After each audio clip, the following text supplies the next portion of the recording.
Welcome to Mixtapes and Tasty Cakes with your host Bert Laporte, Damian Monte Carlo, and Angry Mike D. Alright, sit back and enjoy the ride as they talk about all things that rock and other useless knowledge you don't care about. And remember, every asshole has an opinion. This is theirs. Don't forget to hit that like button and subscribe.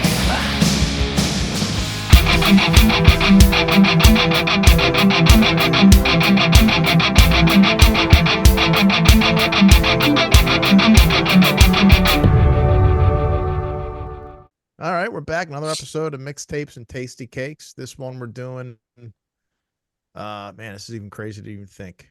40th anniversary of Metallica's Ride the Lightning, which came out July 27th, 1984. Man, So how old were you? I was like 7 or something. Okay. Wow. I was 11. I was 9. I'm like, I was 9. 6 going on 7. I'm probably the only one that kind of remembers this one. What month, Dame? My birthday's in August, so I was No, I mean, what month? Oh, we're Yeah. close. What's your birthday? August 17th. I'm the 26th. Wow. Yeah, so just a couple weeks shy of my 7th birthday. But I didn't know who the fuck Metallica was back then in 1984. Metallica. It wasn't Metallica until I didn't really know who they were until about 87. Or I think I was in 5th grade. I remember a buddy of mine used to wear Metallica shirts like every day, and I was like, "Yo, who is it? Who is that Metallica?" Okay, so I I've wasn't never the seen only them. one.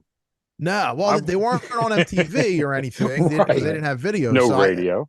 Yeah, so I asked him. It's like it's like it's Metallica, asshole, or something like that. He probably said.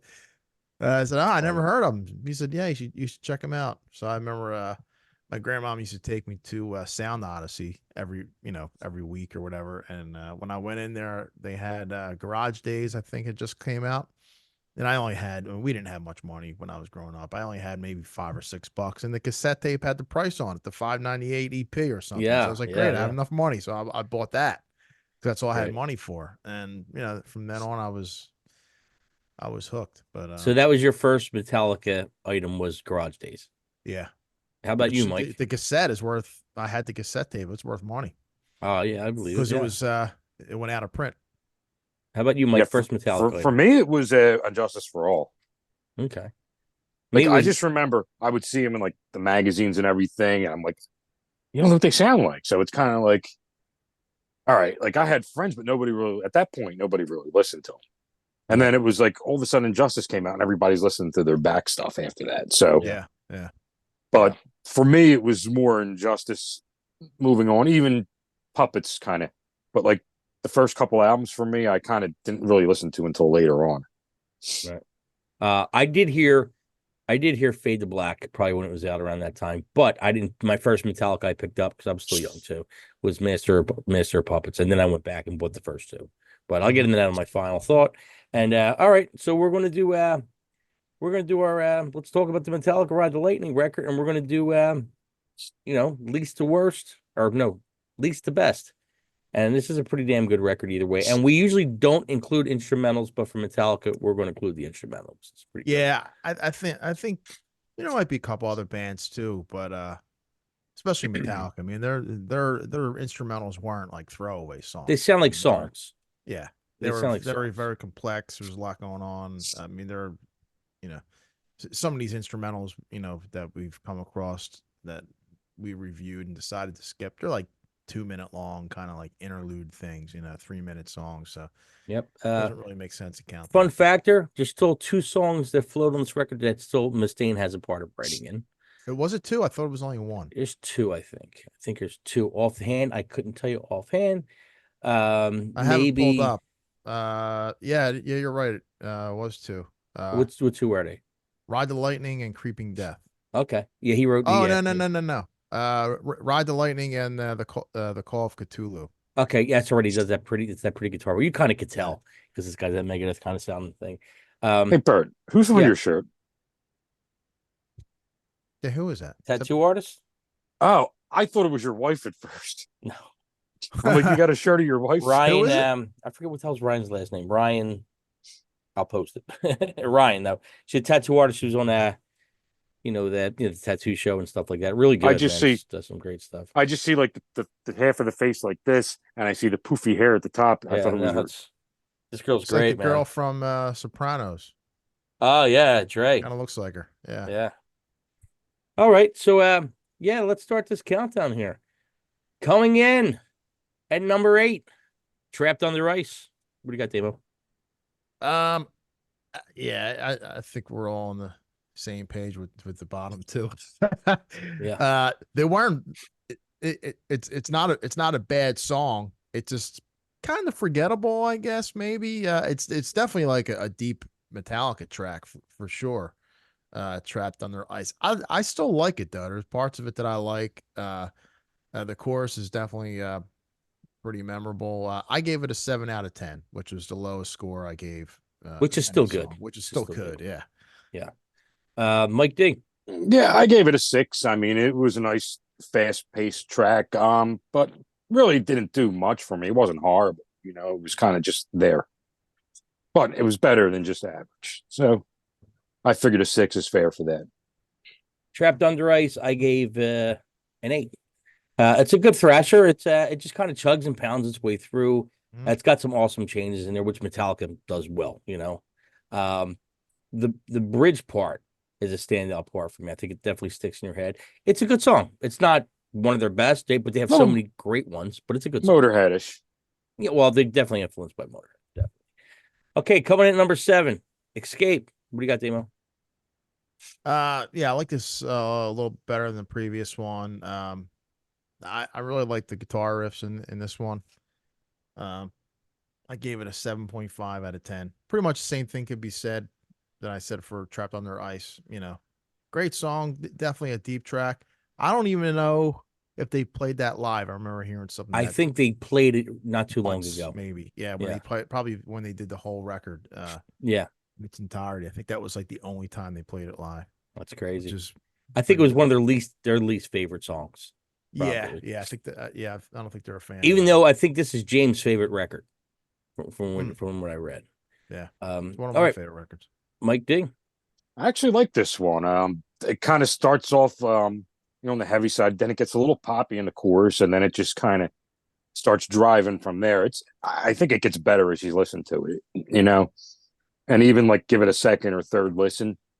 I don't know. Who knows? I might listen to it again and be like, it's not as good as I thought it was, but because it is sort of a deep track on it. I liked it. I gave it an 8. Okay.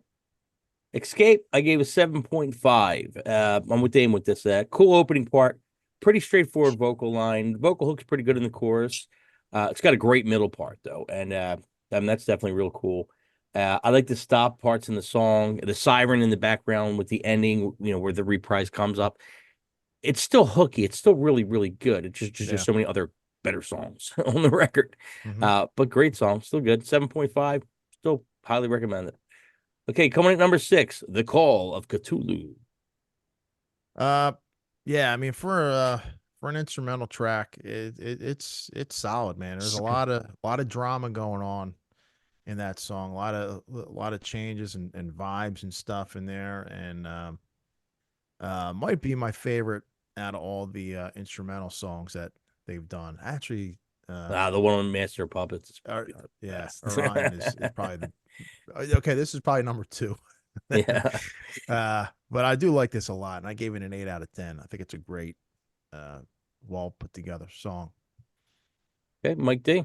Yeah, another one I liked a lot. I probably would have gave it a couple more if it had some vocals, but an 8's pretty good, man. I kind of reminded me of like a Merciful Fate song without King Diamond. Yeah, I could hear that. I guess we could sound off like we started to do in the last episode. The little jackpot sound. Play the jackpot sound because I gave it an 8 too. All 3 of us gave it the same score. Wow, look at that. Yeah. Like I said, we usually don't include instrumentals, but this one's too good not to include. The song clocks in at 9 minutes, which is crazy because it don't feel like 9 minutes to me. I could still listen to it. I don't get bored. It's like the Dame said, it's a song. It's not just an instrumental, which is dramatic, man. It's a lot of dramatic parts in that song. Yep. I didn't see nothing on it, but like, was this originally supposed to have lyrics in it, and they just kind of think so. I don't know, man. I don't think they're. I think when they write these songs, I think it's just like, okay, I think it's pretty good on its own. It's I mean, they kind of put one here and there yeah, on their stuff. Um, my favorite part and the part I love in the song the most, I like the big ending, Dean. The big yeah, ending's great. yeah, yeah. It's cool because the song's kind of over, then it goes into like this big ending, Mm-hmm. which is really, really cool. Right. Coming at number 5, Ride the Lightning. What do you got, Demo? Man, This I is your forgot how jam. much I love this song until I've been revisiting their catalog like the past couple weeks because I'm actually going to go see them next week. Nice. Where are they playing at? Uh, up in Boston, Foxborough, where Nice. the Nice. Patriots play. Um, but yeah, this song, man, it's a great second track on the record. It just comes in pounding and fucking killer riff, man. It's a banger, man. This song is so fucking good. Um, it's got that just like a really cool like feel with the drums and everything. Gave it a 9 out of 10. Oh, nice. Very nice. Mike D. Yeah, I like this one. I gave this one an 8. I love the way it comes in with that pounding intro and those guitar riffs. It almost kind of, man, I don't know. I'm probably going to get in trouble for this one because I don't know who was first, but it almost reminds me like a Slayer intro with those guitars and Metallica's everything. first. But I think Metallica Yeah. was first on that. Yeah. Yeah, I know what you but it mean. has Though. It that does like sound, yeah, horror feel to it, you know? yeah, yeah, Yeah, and at first I'm like, oh man, I don't like his vocals are like really high. But then that chorus, it just kind of makes up for everything. Yeah, you got to remember he's like 21, 22, something like Right. that, around that Mhm. age. So yeah, his voice was a little, a little different. Right. Um, Ride the Lightning, I gave an 8.5. So I'm right in between these guys. Cool opening guitar part. Really good. Good straightforward melody during the verse that chugs along. It's got some cool hooks throughout the whole song. I love the opening guitar part. It's just so good. And then it yeah. gets into that part where it's got the Sabbath sound. They hit that part of the song, and the guitar solos. I mean, all the guitar solos are great in this. Yeah, it's a good tune. I like Ride the Lightning. Okay, coming at number 4, Fight Fire with Fire. This is Dame's jam. This would be if I had a top 5 Metallica songs. This is definitely in the top 5, man. Yeah, wow. I love this song, man. This is a ball crusher, man. This song is one of my favorite songs, man. This is thrash metal. This song is as fucking thrash as you're gonna get. This defines like the term, I think. Like, what's thrash metal sound like? It fucking sounds like Fight Fire with Fire. That's fucking thrash. I mean, if you don't feel anything after listening to this song, like, I just want to, like mosh or go on a pit or something with this song. But I love the intro. It's got like a real like classical kind of thing, like with acoustic guitar. Kind of reminds me of like some like Beethoven or Mozart kind of thing, like very, very like, classical sound. And then it just comes in with this really fast crushing riff and the drums are killer. And I don't know how much can you say about that. Fight Fire with Fire. It doesn't get any more metal than songs about fire. Mike D. Yeah, I felt a little guilty after I sent this one out to you. And I'm like, because I'm going through it again. I'm like, I actually kind of like this one better than I thought when I listened to it a couple times before. I'm like, but it really just kind of sets the pace for the album, man. This is just like, boom, in your face. And especially at the beginning with the classical part, because there's a lot of them in this album too. So I feel like it really sets the pace for the album. And I kind of giving it a 7. I think I didn't give it enough. Probably could have gave it an 8.5. But wow. Fight Fire with Fire, I gave it an 8.75. Great guitar open, man. It's got that early kind of Ozzy Randy Rhoads kind of sound. Like that could have been on Diary of a Madman or something, or even Blizzard of Oz. It's got that cool sound. Yeah, it's fast moving. It's a damn good thrasher. The chorus is simple, but the melody wise, it's still good. Cool little changes before the blistering solo, and the drums are pounding on this one. The one cool thing about these kind of sounding albums, especially even if you listen to them on vinyl, it's got this sound. I don't know what the sound is, but all the records have this eerie sound. I don't know if it's the mix, it's the, I don't The know. vocal sound, it's There's got a lot of something. reverb on it. Yeah. It's just it works. Yeah. It sets a mood where it surrounds you somehow, Yeah. Like you listen to this record and it's like you're in the record. It's almost surround sound without being surround sound, Yeah. It's really good. Okay, coming in number 3, Creeping Death. Yeah, man, this is another great one. I mean, it starts out with that, killer guitar riff, the big drum fill. I mean, this is another crusher. And it's based on religion, the 10 Commandments. That's what they got their inspiration from. It's funny, like a lot of these, like, when you're a kid, it's like these songs actually teach you, it's like going to Sure. school. You Sure. learn a lot from some, from old like metal lyrics, Yeah. and it's like it's like Metallica takes you to on a history lesson and shit. Yeah, well, like the kill the firstborn son. Like you remember, you had religion classes where they would put the Yeah. blood on the door, and all that's it's like, Passover. yeah. So it plays with the pharaoh stuff, which I love. Anything that has the Egyptian shit mixed into it, I Yeah. love it. Yeah, it's real dark, Yeah, it's fucking great. But yeah, I mean, I gave it a 10 out of 10. Probably should have gave it a 9.9 because technically I like Fight Fire with Fire better. Right. Right.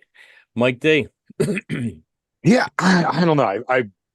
I wanted to give this higher. I know this is like a huge song in their catalog. A lot of their fans love this song, and I don't. For me, I mean, it's a good track. It doesn't have that. Remember, like that. You're out I don't of your know. mind. You are out of your mind.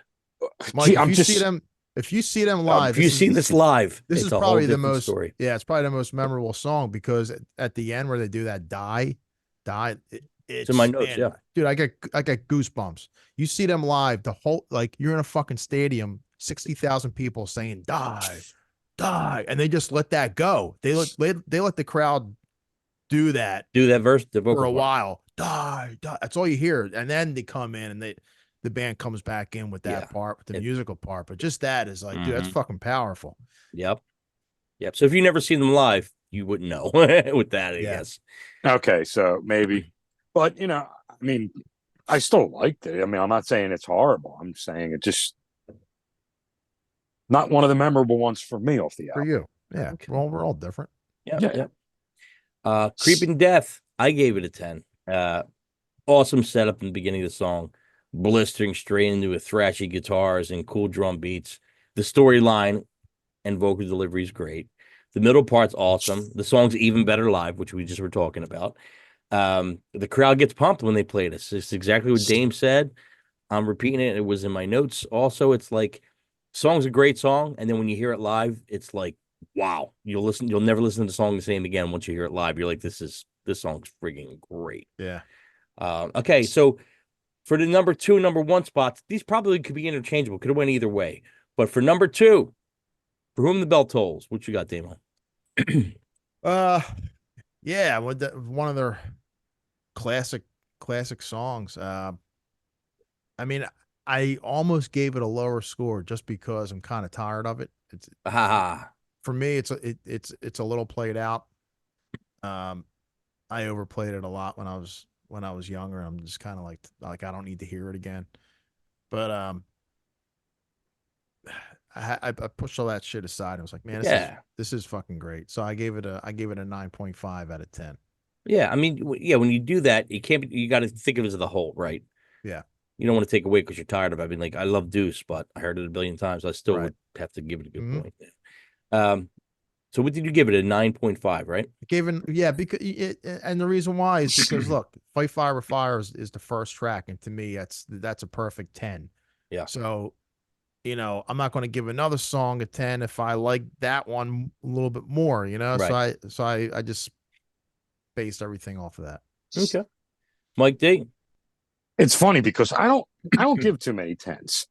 And I'll give you my odd explanation of a 10 right now. It's basically songs I've listened to and I love that I just never want to hear again because I've heard them so much. So That's a good way to, yeah. So this is a 10, even though I actually, and I'm wrong with this one, I could still listen to it. But most of my 10s are songs like I just never have to listen to again because I just played the shit out of them. It's a great song. Don't want to hear it again. Not for a while. That's why it's like we do something like Appetite for Destruction. That probably whole album would be like that for me. Yeah. Right. So would you give it a 10? 10. Okay. For Whom the Bell Tolls, I gave it a 10. It's a classic. The opening's so memorable, with it's the bass, but it's not the guitar playing that intro, it's the bass. It's so memorable. I love everything about this song. It's one of my all-time favorite Metallica songs. Don't get no better. All right, coming in at number 1, Fade to Black. What do you got, Damo? Yeah, I gave it a 9.5, and then you told me we had a tie, so we needed a tiebreaker. So which one do I like a little bit more? It was Fade to Black. I like it a little bit more. I don't know if there is a thrash power ballad. I guess this is it. It's a slower song for them. With a lot of meaning, and it's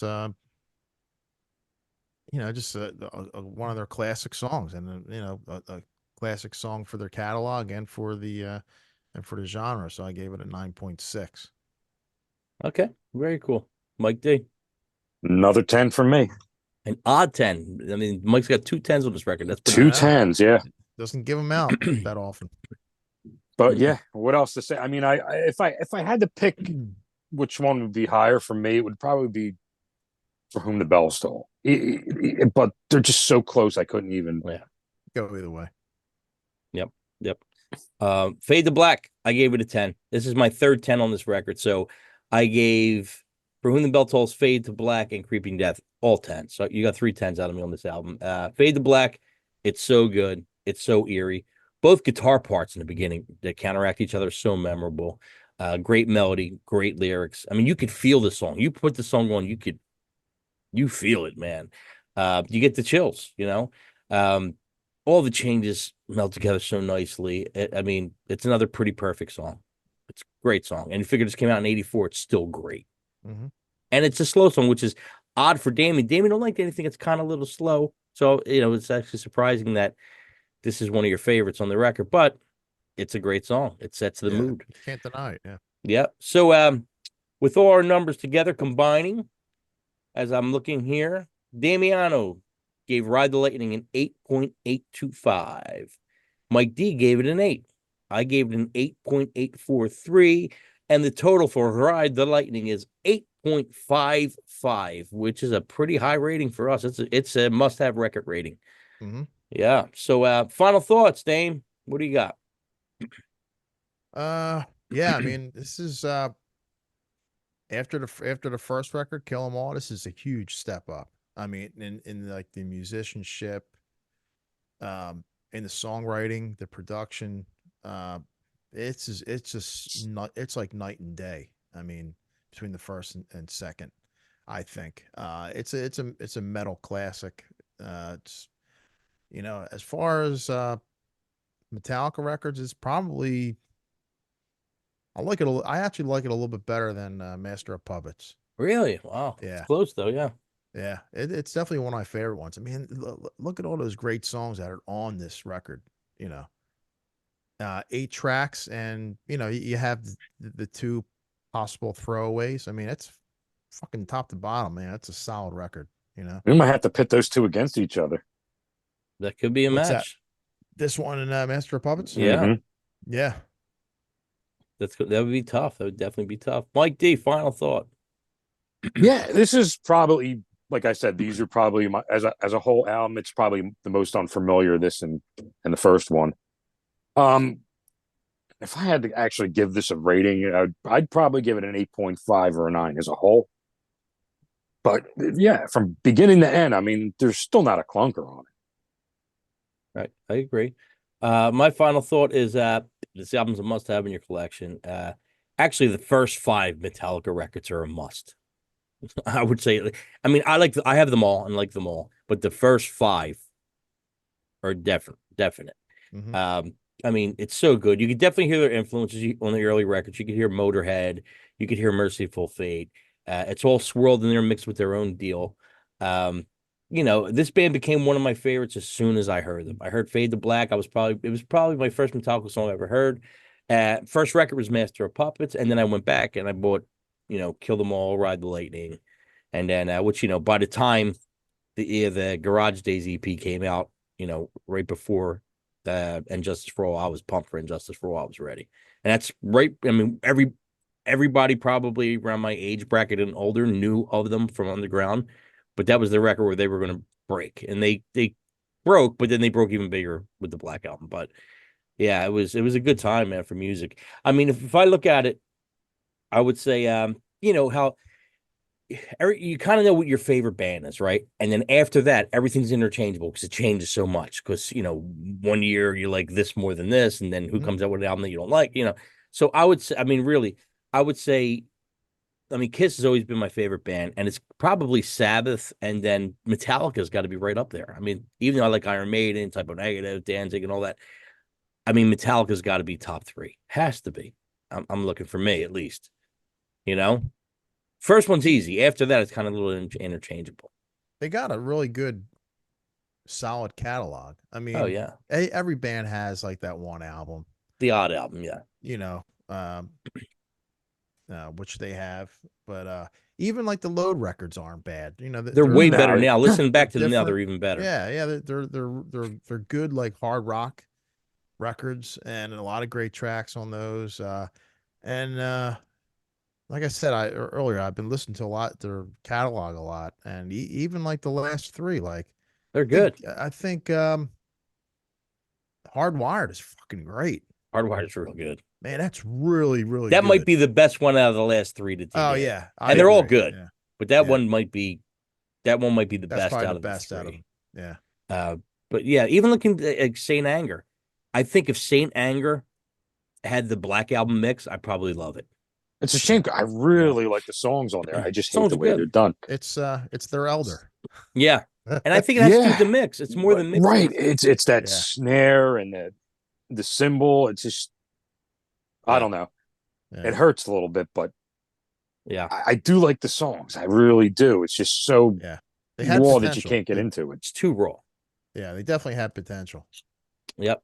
So that's what we got for Metallica Ride the Lightning, mixtapes and tasty cakes. We'll see you next week.